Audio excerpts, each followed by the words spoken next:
Hello everyone, this is doctor Sam. अच्छा जी, आज हम स्टार्ट कर रहे हैं एथेरियोस्क्लेरोसिस। और लास्ट लेक्चर में मैंने आप लोग को बता दिया कि what is the difference between arteriosclerosis and atherosclerosis. Actually atherosclerosis is a form of a type of arteriosclerosis. अच्छा जी, अब आर्टेरियोस्क्लेरोसिस क्या है? ये एक एंटिमल लीजन इसमें बनता है, देखिए जी। और एथेरियोमा बनता है, कैसे बनता है, व्हाट इज एथेरियोमा? तो ये एक्चुअली हमारे पास एथेरियोमा जो होता है, इसकी दो वो होते हैं कंपोजिशन में, दो चीजें होती है। एक होता है इसका कोर और एक होता है इसका कैप। जो कोर होता है उसमें मोस्टली आप लोग के पास कोलेस्ट्रॉल ईस्टर और नेक्रोटिक डर्बेस होता है। केप जो है ये फाइब्रिनस होता है, और ये मैं आप लोग को एक डायग्राम से दिखा देता हूं। देखिए जी, व्हाट इज एथेरियोस्क्लेरोसिस? तो एथेरियोस्क्लेरोसिस में आप लोगों के पास देखिए जी, ये एक एथेरियोमा बनता है इन द इंटिमा, यानी इंटिमल लीजन है ये। अब देखिए जी कैसे बनता है, क्या बनता है, तो इसकी कंपोजिशन क्या है। कंपोजिशन में इसकी दो चीजें हैं, मैंने आप लोग को बता दिया, एक इसका फाइब्रस केप है और एक है नेक्रोटिक सेंटर। अच्छा जी, देखिए फाइब्रस केप, देखिए ऊपर आप लोग देख रहे हैं ना, ये फाइब्रस केप है इसकी। और इस केप जो है किस चीज से बना है? स्मूथ मसल सेल से। ये बात याद रखनी है। जो केप है इसका, एक्चुअली जो प्रोटेक्टिव केप है इसका, it is composed of smooth muscle cell, macrophages, foam cells, lymphocytes, collagen elastin, proteoglycan and neurovascularization. देखिए जी, you can see everything in the vascular cap and the fibrous cap. देखिए जी, फिलहाल हमने इतना ही पढ़ लिया कि हमारे पास क्या है, जो लीजन है, जो एथेरोमेटस प्लाक है, उसके हमारे पास दो कंपोनेंट्स है, एक है कोर और एक है कैप। जो कोर है उसमें कोलेस्ट्रॉल और कोलेस्ट्रॉल ईस्टर विद नेक्रोटिक डर्बिस होता है। जो कैप है तो उसकी भी मैंने आप लोग को कंपोजिशन बता दी। अच्छा जी, अब ये जो होता है ये बड़ा प्रोन टू रप्चर होता है, जिसकी वजह से एक्लूजन भी हो सकती है। और दूसरा मैंने आप लोग को perfusion of the underline media बता दिया कि मीडिया को प्रॉपरली परफ्यूजन थ्रू डिफ्यूजन नहीं हो सकती, जो मीडिया वाल है, और इसकी वजह से उसकी वीकनिंग हो जाती है बाई इस्कीमिया, क्योंकि प्रॉपरली उसको ऑक्सीजन नहीं मिल रहा अंदर से, ल्यूमन से। तो फाइनली वो जो है it can lead to aneurysm. और एन्यूरिज्म क्या है? This is actually abnormal dilatation of the blood vessel. अच्छा जी, अब इसकी एपिडेमियोलॉजी ये है कि the mortality rate of ischaemic heart disease in the United States is among the highest in the world. देखिए जी, इसकी वजह से इस्कीमिया आ जाती है ना, क्योंकि अब एथेरोमेटस प्लाक की वजह से प्रॉपरली ब्लड नहीं जा सकता है कार्गन को, और उसकी वजह से इस्कीमिक डिजीज आ जाती है। सो बहुत हाई रेट है इसकी in the US and through out the world. अब इसकी जो रिस्क फैक्टर है वो कौन कौन से हैं? तो हमारे पास इसके रिस्क फैक्टर दो किस्म के हैं। अच्छा जी, एक है कॉन्स्टिट्यूशनल रिस्क फैक्टर, जो कि आप लोग चेंज नहीं कर सकते, जो कि कोई भी चेंज नहीं कर सकता। देखिए जी, कॉन्स्टिट्यूशनल रिस्क फैक्टर कौन से हैं जो हम चेंज नहीं कर सकते, मॉडिफाई नहीं कर सकते? जिस तरह जेनेटिक हम चेंज नहीं कर सकते, एज के साथ हम कुछ नहीं कर सकते, जेंडर के साथ हम कुछ नहीं कर, लेकिन कुछ ऐसे हैं जो मॉडिफाइबल है, जो हम चेंज कर सकते हैं। जिस तरह अगर हाइपरलिपिडीमिया है, हम इसका केयर तो हम कर सकते हैं ना। इसके अलावा अगर सिगरेट स्मोकिंग है, डायबिटीज है, हाइपरटेंशन है, तो इसको हम कंट्रोल कर सकते हैं। So these are modifiable risk factor, जिसको हमने कंट्रोल करने हैं। और फाइनली हमारे पास एडिशनल कुछ रिस्क फैक्टर है, जिसमें हमारे पास इन्फ्लेमेशन आता है। सो हम रिस्क फैक्टर पढ़ते हैं। हमारे पास फर्स्ट रिस्क फैक्टर जो है वो है जेनेटिक्स। अच्छा जी, now we are heading toward the risk factor of atherosclerosis, जिसमें हमारे पास कॉन्स्टिट्यूशनल यानी कि नॉन मॉडिफाइबल रिस्क फैक्टर है। हमारे पास फर्स्ट नॉन मॉडिफाइबल कौन सा? वो जेनेटिक्स है। देखिए, अगर फेमिलियल हाइपरकोलेस्टेरोलेमिया है, दिस इज जेनेटिक डिसऑर्डर, जिसकी वजह से लिपिड्स जो है वो इंक्रीज होते हैं and it can lead to atherosclerosis. दूसरा हमारे पास एज है। देखिए जी, एज किस तरह, एज के साथ साथ आप लोग के पास एथेरियोस्क्लेरोसिस जो है वो डेवलप हो जाता है, प्रोग्रेस कर जाता है, और इसी वजह से इसके इंसिडेंस बढ़ते हैं। देखिए, हमारे पास एथेरियोस्क्लेरोसिस जो है ये अर्ली एडोलेसेंस में स्टार्ट हो जाता है, लेकिन हायर एज में, देखिए जी 40 to 60, इस एज में बहुत ज़्यादा प्रोग्रेस कर जाता है, जिसकी वजह से मायोकार्डियल इन्फार्क्शन के केसेस 5 टाइम्स ज़्यादा हो जाते हैं, 5 fold. So age is a culprit. अब हमारे पास आता है जेंडर। जेंडर देखिए जी, अगर मेल है so they are more expose to atherosclerosis, क्योंकि फीमेल जो है उसमें एस्ट्रोजन होता है and oestrogen has a protective role. So gender में कौन खतरे में है? मेल खतरे में है। प्री मीनोपॉजल वुमेन जो होते हैं वो प्रोटेक्टेड होते हैं अगेंस्ट एथेरियोस्क्लेरोसिस। क्यों? क्योंकि उनमें एस्ट्रोजन होता है and oestrogen has a protective role, वो एथेरियोमास फॉर्मेशन को इनहिबिट करता है। लेकिन आफ्टर मीनोपॉज, अगर आफ्टर मीनोपॉज जो है उसका प्रोटेक्टिव रोल खत्म हो जाता है, प्रोटेक्शन एस्ट्रोजन खत्म हो जाता है, and female are then more prone to atherosclerosis than man. So after menopause जो है females are more prone, they are and more dangerous. अगर हम उसमें एस्ट्रोजन रिप्लेसमेंट करें फीमेल्स में आफ्टर मीनोपॉज, सो ये भी कुछ काम नहीं करने वाला। आफ्टर मीनोपॉज एस्ट्रोजन रिप्लेसमेंट जो है ये और भी ज्यादा खतरे की बात है, एंड फॉर नो रीजन ये increase the cardiovascular risk. So oestrogen replacement is prohibited, ये नहीं करनी चाहिए फॉर दिस पर्पज। अब हमारे पास है मॉडिफाइबल रिस्क फैक्टर, जो हम चेंज कर सकते हैं। अच्छा जी, देखिए हाइपरलिपिडीमिया है, अगर हमारी बॉडी में लिपिड्स ज्यादा है तो लिपिड्स की इनटेक को अगर हम प्रॉपर रखें, so it is very helpful. और उसमें हमारे पास क्या आ रहे हैं? डाइटरी आ रहे हैं, dietary intake of cholesterol and saturated fats. अगर इसको हम कंट्रोल में रख के बाकी जो है हमारे पास एक इंपॉर्टेंट चीज़ है omega 3 fatty acid. Omega 3 fatty acid जो है ना, दिस इज़ वेरी हेल्पफुल। ये हमारे पास लिपिड्स को ज़्यादा होने नहीं देता। This is helpful, this is friendly fatty acid, friendly lipids. So omega 3 fatty acid की इंटेक करनी चाहिए। हमारे पास आ रहे हैं exercise HDL level. HDL level जो है ये इंक्रीज होना बेस्ट है, क्योंकि HDL is a friendly cholesterol. अच्छा जी, सो एचडीएल किस चीज़ के साथ इंक्रीज होता है? एक्सरसाइज और मॉडरेट कंजम्पशन ऑफ इथेनॉल। लेकिन जो हमारे पास एचडीएल की लेवल है ये किस चीज़ के साथ गिरती है? फ्रेंड्स की लेवल किस चीज़ के साथ गिरती है? ओबेसिटी के साथ, स्मोकिंग के साथ। सो ओबेसिटी और स्मोकिंग को कंट्रोल में रखना चाहिए। हमारे पास स्टेटिन्स ड्रग्स हैं जो कि एचएमजी को रिडक्टेज को इनहिबिट करता है और ये लोअर करता है कोलेस्ट्रॉल को। सो हाइपरलिपिडीमिया को हम इन चीज़ों से कंट्रोल कर सकते हैं। अच्छा जी, दूसरे जो हमारे पास मॉडिफाइबल रिस्क फैक्टर्स हैं उसमें हमारे पास हाइपरटेंशन है। सो हाइपरटेंशन को कंट्रोल में रखना चाहिए ताकि एथेरोमास ना बने। सिगरेट स्मोकिंग जो है उसको ख़त्म करना चाहिए। डायबिटीज मेलिटस को जो है उसको कंट्रोल में रखना चाहिए क्योंकि इट इज़ वेरी फेटल। सो ये आप लोग देखें, हमारे पास एक चार्ट बना हुआ है इसके लिए कि हमारे पास जेनेटिक एब्नॉर्मेलिटी जो नॉन मॉडिफाइबल या कॉन्स्टिट्यूशनल है उसमें हमारे पास genetic, family history, increasing age and male gender, they are very exposed. अब मॉडिफाइबल में हमारे पास कौन कौन से आ रहे हैं? Hyperlipidaemia, hypertension, cigarette smoking, diabetes and inflammation. Inflammation को हम ज़रा डिटेल से पढ़ लेते हैं और इन्फ्लेमेशन एडिशनल रिस्क फैक्टर में आ रहा है। देखिए जी, हमारी बॉडी में अगर इन्फ्लेमेशन आ जाता है, कोई सिस्टमिक इन्फ्लेमेशन आ जाता है, इसकी वजह से हमारी बॉडी में बनते हैं सी रिएक्टिव प्रोटीन, सीआरपी। और ये सीआरपी कौन बना देता है? लीवर बना देता है। अब अगर सीआरपी की लेवल बढ़ती है बॉडी में, जिसकी वजह से it can lead to increase chances of atheroma formation. So CRP protein जो है उसको हम कैलकुलेट करते हैं लेबोरेटरी टेस्ट के जरिए, and this is a marker for inflammation. अच्छा जी, इन्फ्लेमेशन मतलब इन्फेक्शन, बॉडी में कंटिन्यूसली आपका एक इन्फ्लेमेशन चल रहा है सिस्टमिक, सी रिएक्टिव प्रोटीन बढ़ जाएंगे and it can lead two stroke, infarction and many more other things. अच्छा जी, सी रिएक्टिव प्रोटीन जो है ये भी उन्हीं चीज़ों पे डिपेंड करता है जिस पर आपका ओबेसिटी, ये लिपिड्स और ये डिपेंड करते हैं। देखिए जी, सीआरपी जो है सी रिएक्टिव प्रोटीन, अच्छा जी, ये हमारे पास किस चीज़ के साथ रिड्यूस होता है? अगर हम स्मोकिंग बंद करेंगे सी रिएक्टिव प्रोटीन गिर जाएगा, this is very good. Exercise करेंगे सी रिएक्टिव प्रोटीन गिर जाएगा, दिस इज़ वेरी गुड। सो ये सी रिएक्टिव प्रोटीन जो है इसको हमने नॉर्मल रेंज में रखने हैं ताकि ये इंक्रीज ना हो जाए, क्योंकि फॉर अननोन रीजन जब ये इंक्रीज हो जाते हैं it can lead to a lot of complications. इसके अलावा आप लोग के पास कुछ और भी चीज़ें हैं।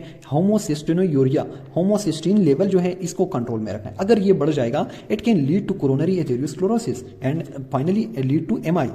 इसके अलावा आप लोग के पास जो है मेटाबॉलिक सिंड्रोम है। मेटाबॉलिक सिंड्रोम जो है ये सेंट्रल ओबेसिटी के साथ insulin resistance, hypertension, dyslipidaemia, hypercoagulability, ये बहुत ज़्यादा कॉम्प्लिकेशंस का नाम है metabolic syndrome, and it can lead to finally it can lead to atherosclerosis या फिर लिपोप्रोटीन ए। ये क्या है? ये एलडीएल लाइक, एलडीएल जो है ये बड़ा दुश्मन किस्म का वो है कोलेस्ट्रॉल है। सो ये लिपोप्रोटीन ए ये एलडीएल लाइक है, तो इसका मतलब ये हो गया कि इसको हमने कंट्रोल में रखना है। अच्छा जी, इसको बढ़ने नहीं देना है। It is very highly risky thing. अच्छा जी, अब हमारे पास क्या आ रहा है? एलिवेटेड लेवल ऑफ प्रोकोगुलेंट्स बढ़ेंगे, जाहिर बात है कोगुलेशन करेंगे, एथेरियोमास बनेंगे। अच्छा जी, क्लोनल हेमेटोपायोसिस। सो बहुत अलॉट ऑफ रिस्क फैक्टर हैं। एंड फाइनली आप लोग के पास आ रहे हैं टाइप ए पर्सनालिटी, यानी कि वो लोग जो सारे दिन सोए रहते हैं, पड़े रहते हैं, लेटे रहते, एक्सरसाइज नहीं करते और अनहेल्दी एक्टिविटीज़ में मुलविस होते हैं। So they are type A personalities, static personalities. So उनमें जो है बहुत ज़्यादा चांसेस होते हैं। So this is all about the risk factor. इंशाल्लाह अब हम आते हैं पैथोजेनेसिस की तरफ। अच्छा जी, हमारे पास इसकी जो पैथोजेनेसिस है वो एक्चुअली क्या है? रिस्पांस टू इंजरी हाइपोथेसिस से हम डिस्कस करके कि हमारे पास सबसे पहले इंजरी हो जाएगी और इंजरी की रिस्पांस में आप लोग के पास एथेरियोस्क्लेरोसिस बन जाएगी, एथेरियोमास बन जाएगी। अच्छा जी, कैसे बनती है? Let's see. देखिए जी, इस डायग्राम से हम इसकी पूरी पैथोजेनेसिस समझ लेते हैं। सबसे पहले आप लोग देखें कि हमारे पास क्या हो रहा है। देखिए जी, क्रॉनिक एंडोथेलियल इंजरी हो रही है। So it is actually a chronic inflammatory process. अच्छा जी, देखें क्रॉनिक एंडोथेलियल इंजरी। अब एंडोथेलियल इंजरी किस चीज़ की वजह से हो सकती है? हाइपरलिपिडीमिया की वजह से, हाइपरटेंशन की वजह से, स्मोकिंग, होमोसिस्टिन, सारे के सारे जो रिस्क फैक्टर मैंने आप लोग को बता दिए थे। क्योंकि ये देखिए जी, immune responses, toxins, they can lead to inflammation. So ये सारे इन्फ्लेमेशन में आ रहे हैं। स्मोकिंग, हाइपरटेंशन, जितनी भी रिस्क फैक्टर मैंने आप लोग को बता दिए थे, they actually what they actually do endothelial injury. So chronic आप लोगों के पास endothelial injury हो रही है, this is the first step, ये बात याद रखनी है। अब अगर इंजरी हो रही है तो इंजरी के रिस्पांस में क्या हो रहा है आप लोग के पास? तो सेकेंडली आप लोग के पास क्या है? Response to injury. और रिस्पांस टू इंजरी में क्या है? Endothelial dysfunction. एंडोथेलियम जो है जिसकी डिसफंक्शन हो जाती है, इसका मतलब ये कि इसके रिसेप्टर्स और इसके जो एक्चुअल नेचुरल प्रोसेस है वो खत्म हो जाता है। देखिए जी, हमारे पास क्या हो जाएगा, एंडोथेलियल डिस्फंक्शन की वजह से जो आप लोगों के पास मोनोसाइट्स है तो वो अंदर आना शुरू हो जाएंगे। देखिए जी, अब एंडोथेलियम जो है उसका प्रोटेक्टिव रोल खराब हो गया है, डिस्फंक्शन। और देखिए जी, इंक्रीज परमेबिलिटी, ल्यूकोसाइट एडहेशन, पहले ये एडहेस नहीं कर सकते थे लेकिन अब ये एडहेस कर सकते हैं, मोनोसाइट एडहेशन एंड माइग्रेशन, तो ये सारे अंदर की तरफ आना शुरू हो जाते हैं। देखिए जी, अब नेक्स्ट फेज में आप लोग देख रहे हैं कि तकरीबन वो अंदर की तरफ आ चुके हैं।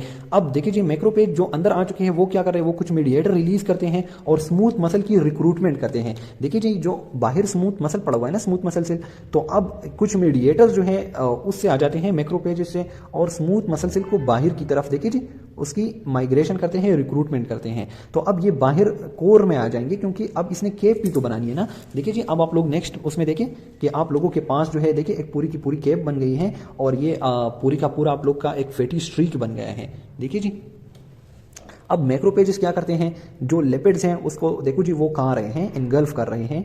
देखिए फोम सेल बना रहे हैं, तो आप लोग के पास कुछ फोम सेल बन रहे हैं और जब आप लोग वेसल से ऊपर की तरफ देखेंगे तो आप लोग को ऐसे फैटी स्ट्रीक्स नजर आ जाएंगे। अच्छा जी, ये फैटी स्ट्रीक इतना खतरनाक नहीं होते लेकिन जब ये और भी ज्यादा प्रोग्रेस करते हैं तो ये इस तरह बहुत ज्यादा बल्ज आउट करते हैं, फाइब्रोफैटी एथेरोमा बना देते हैं। देखिए जी, फाइब्रोफैटी एथेरोमा बन जाती है और अब ये इसका एक पूरा केप है, ये इसका कोर है। लिपिड कोर के अंदर कोलेस्ट्रॉल है, लिपिड ईस्टर है, नेक्रोटिक डर्बिस है और ये इसकी जो केप है फाइब्रोफैटी केप जो है फाइब्रस सेल, फाइब्रस होते हैं इसमें, स्मूथ मसल सेल होते हैं। तो अब इसका एक पूरा सिस्टम बन गया जो कि फाइनली आप लोगों के पास, this is all about its pathogenesis. देखिए जी, इस पैथोजेनेसिस को उन्होंने बहुत डिटेल से बताया हुआ है कि हमारे पास सबसे पहले जो है पैथोजेनेसिस में क्या है। देखिए मैं आप लोग को बताया क्रॉनिक इन्फ्लेमेटरी रिस्पांस है। दूसरा देखिए जी, सबसे पहले क्या हो जाता है, ईसी इंजरी हो जाती है, एंडोथेलियल सेल इंजरी हो जाती है। इंजरी के रिजल्ट में फिर क्या हो जाता है, accumulation of lipoprotein, specially oxidised LDL is very dangerous. अच्छा जी, फिर प्लेटलेट एडहेशन आप लोगों ने देख ली, monocyte adhesion to the endothelium आप लोगों ने देख ली। उसके बाद lipid accumulation within the macrophages जिसको फोम सेल्स कहते हैं। फिर मैंने आप लोग को बता दिया कि मैक्रोपेजेस कुछ ऐसे मीडिएटर रिलीज करते हैं जिसकी वजह से स्मूथ मसल सेल की रिक्रूटमेंट होती है, जिसकी रिक्रूटमेंट के रिजल्ट में वो क्या कर फाइब्रस केप को मजबूत कर देती है, smooth cell proliferation and ECM extra cellular matrix production हो जाती है। सो आप लोग को पूरा ये सारे जो है यहां से आप लोग देख सकते हैं। देखें, इंजरी हो गई, फिर रिस्पांस, फिर ये देखिए जी सबसे पहले एंडोथेलियल डिस्फंक्शन, ये सारे एडहेस कर गई, इसको एडहेशन के बाद अंदर आ गए, अंदर देखिए जी लिपिड को एक्युमुलेट किया, लिपिड एक्युमुलेट और इस तरह एक पूरा सिस्टम बन गया। अच्छा जी, this is all about its pathogenesis.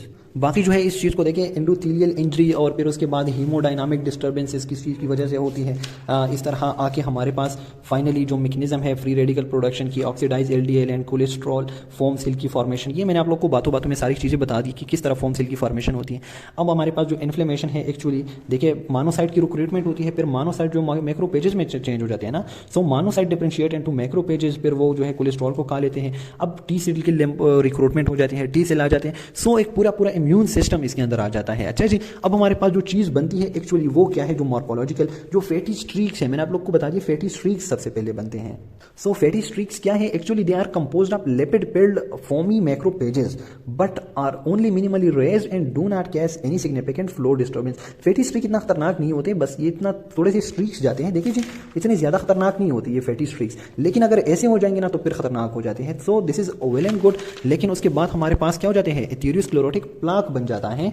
देखिए जी, एथेरोस्क्लेरोटिक प्लाक बन जाता है and this is very dangerous. अब हमारे पास जो एक्चुअली इंपॉर्टेंट चीज है यहां पर आप लोगों ने इसको गौर करना है। देखिए जी, and descending order of severity, हमारे पास सिवियरिटी की जो सबसे ज्यादा सिवियर खतरनाक वो है डिसेंडिंग ऑर्डर में हम आ रहे हैं। तो सबसे पहले जो इफेक्ट होता है मोस्टली वो इंफ्रारीनल एब्डोमिनल एवोटा, एब्डोमिनल एवोटा लेकिन इंफ्रारीनल यानी कि किडनी से नीचे जो हमारे पास एब्डोमिनल एवोटा है सबसे खतरे में वो है। अच्छा जी, दूसरा हमारे पास कोरोनरी आर्टरीज है सेकंड पे, थर्ड हमारे पास है पोप्लिटियल आर्टरीज, उसके बाद है internal carotid arteries, vessel of the circle of Willis in the brain. So ये आप लोगों के पास डिसेंडिंग ऑर्डर में हम आ रहे हैं। तो सबसे ज्यादा जो इथेरियोमास बनते हैं वो बनते हैं इंफ्रारीनल एब्डोमिनल एवोटा में, और दूसरा क्या है, कोरोनरी आर्टरीज। ये दोनों आप लोगों से नहीं बोलनी चाहिए, ये दोनों बड़े खतरनाक है। अच्छा जी, फिर दोबारा से वही बात कह रहे हैं कि एथेरियोमा प्लाक जो है उसमें 3 मेन कंपोनेंट है। नंबर फर्स्ट आप लोग के पास सेल्स हैं, कौन कौन से सेल्स होते हैं, स्मूथ मसल सेल की रिक्रूटमेंट आप लोगों ने पढ़ी, वो आ रहे हैं, मैक्रोपेजेस आ रहे हैं, टी सेल आ रहे हैं। तो ये 3 किस्म की सेल आप लोगों को मिलेंगे इन द एथेरियोमा। और दूसरा आप लोगों को क्या मिलेगा, देखिए जी, दूसरा आप लोग को मिलेगा एक्स्ट्रा सेलुलर मैट्रिक्स, और दूसरा आप लोग को मिलेगा एक्स्ट्रा सेलुलर मैट्रिक्स, और मैट्रिक्स में आप लोग के पास कोलेजन, इलास्टिक फाइबर, प्रोटियोग्लाइकेन, ये सारी चीज़ें होती हैं। अच्छा जी, तीसरा है intra cellular and extra cellular lipids, बड़ा इंपॉर्टेंट चीज़। अच्छा जी, हाइपरलिपिडीमिया जो हमने ऑलरेडी पढ़ी, तो वो लीड कर रहा है इन चीज़ों को। अच्छा जी, अब हमारे पास इसके जो वो है कॉम्प्लिकेशंस हैं, it can rupture, ulcerate and erosion. अच्छा जी, और जब इसमें रप्चर हो जाएगा, अल्सरेशन, तो वहाँ पर आप लोग के पास थ्रम्बस फॉर्मेशन की बहुत ज़्यादा चांसेस होते हैं। तो it can lead to unstable angina and finally into the MI, या फिर हेमरेज हो सकता है, हेमरेज इनटू द प्लाक, अगर प्लाक के अंदर ब्लड जाएगा so it can rupture and it's very dangerous. अच्छा जी, या फिर आप लोग के पास एथेरियो एम्बोलिज्म जो है, देखिए जी, एथेरियो एम्बोलिज्म हो सकता है, एन्यूरिज्म फॉर्मेशन, पहले भी मैंने आप लोग को बता दिया, एन्यूरिज्म बन सकता है। So these are the complications. अच्छा जी, अब आप लोग इस डायग्राम को देखें कि हमारे पास ये नॉर्मल आर्टरी है, ये फैटी स्ट्रीक्स है जो कि इतना खतरनाक नहीं है। देखिए जी, फैटी स्ट्रीक्स आप लोग को नजर आ रहे हैं, लेकिन ये फाइब्रोपेटी प्लाक बन चुका है, दिस इज वेरी डेंजरस। और यहाँ पर तो आप लोग देखें एडवांस वल्नरेबल प्लाक है, जो इसने तकरीबन बहुत ज्यादा आर्टरी को क्या किया हुआ है, स्टिनोस किया हुआ है। तो इसको हम एथेरियोस्क्लेरोटिक स्टिनोसिस हम इसको कहते हैं। अच्छा जी, अब ये जो है, अब अगर हम ये प्री क्लिनिकल फेजेस हैं, अब हम क्लिनिकल फेजेस पे आ रहे हैं, इसके साथ क्या हो सकता है, ये बड़ा खतरनाक किस्म का है। ये एन्यूरिज्म एंड रप्चर कर सकता है, ऑक्लूजन बिल्कुल कॉज कर सकता है बाई थ्रोम्बोसिस, या फिर सेंट्रल या क्रिटिकल स्टिनोसिस काज कर सकता है। सो इसकी वजह से आप लोग के पास डिफरेंट सिम्टम्स जो है वो अपीयर होंगे। अच्छा जी, सो नेक्स्ट आप लोग के पास इस चीज़ को देखिए जी, एथेरियोस्क्लेरोटिक स्टिनोसिस को डिस्कस किया हुआ है उन्होंने कि हमारे पास क्या क्या क्रिटिकल स्टिनोसिस, यानी कि बिल्कुल विसल जो है उसकी अक्लूजन हो जाती है।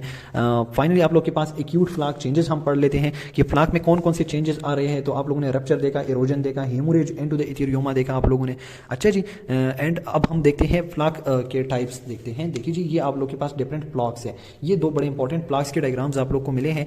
देखिए जी, हमारे पास एक वल्नरेबल प्लाक है, एक स्टेबल प्लाक है। जो वल्नरेबल प्लाक है ना, तो उसमें क्या है हमारे पास, देखिए जी, वल्नरेबल प्लाक का केप जो है, केप ये बड़ा थिन सा है और इसके अंदर बहुत सारा फैट्स है। देखिए जी, बहुत सारा लिपिड कोर जो बहुत ज़्यादा है, और इसका जो केप है वो क्या है, वो बहुत ज़्यादा कमज़ोर है, बहुत ज़्यादा थिन है। तो इसकी वजह से यहाँ पर कुछ भी हो सकता है and it is very vulnerable, very dangerous. अच्छा जी, लेकिन हमारे पास जो स्टेबल प्लाक है, स्टेबल प्लाक किस तरह होता है कि उसमें जो केप है वो फाइबरस केप, इतनी बड़ी केप है, देखिए जी, इतनी बड़ी केप है, स्मूथ मसल सेल और फाइबर से बनी हुई बड़ी स्ट्रांग केप है, और लिपिड्स जो है उसमें बहुत कम है। सो इसकी वजह से इतनी ज़्यादा कॉम्प्लिकेशंस नहीं आती, लेकिन जो वल्नरेबल है दिस इज़ वेरी डेंजरस। अच्छा जी, सो दो किस्म के आप लोग के पास प्लाक्स बन रहे हैं। तो इसका केप थिन होगा और लिपिड कोर ज़्यादा होगा, जबकि इसका लिपिड कोर लेस होगा, देखिए जी, और फाइबरस केप जो बड़ा थिक सा होगा। So this is all about your atherosclerosis. कुछ भी इसमें डिफरेंट नहीं है, कुछ भी मुश्किल नहीं है। देखिए जी, सबसे पहले हमने उसकी एनाटॉमी समझी कि उसमें कोर होता है, लिपिड होता है, सो ये हमने पढ़ लिया। उसके बाद हमने जो है इसके रिस्क फैक्टर पढ़े, तो आप लोगों ने जल्दी जल्दी से मॉडिफाइबल और non modifiable and additional risk factor पढ़ने हैं। उसके बाद हमने इसकी पैथोजेनेसिस पढ़ी कि हमारे पास क्या क्या हो रहा है। उसके बाद कॉम्प्लिकेशंस पढ़े हमने कि कॉम्प्लिकेशन में हमारे पास क्या हो सकता है, ये स्टेनोसिस हो सकता है and this is vulnerable and all that. Okay जी, थैंक यू, अल्लाह हाफिज़।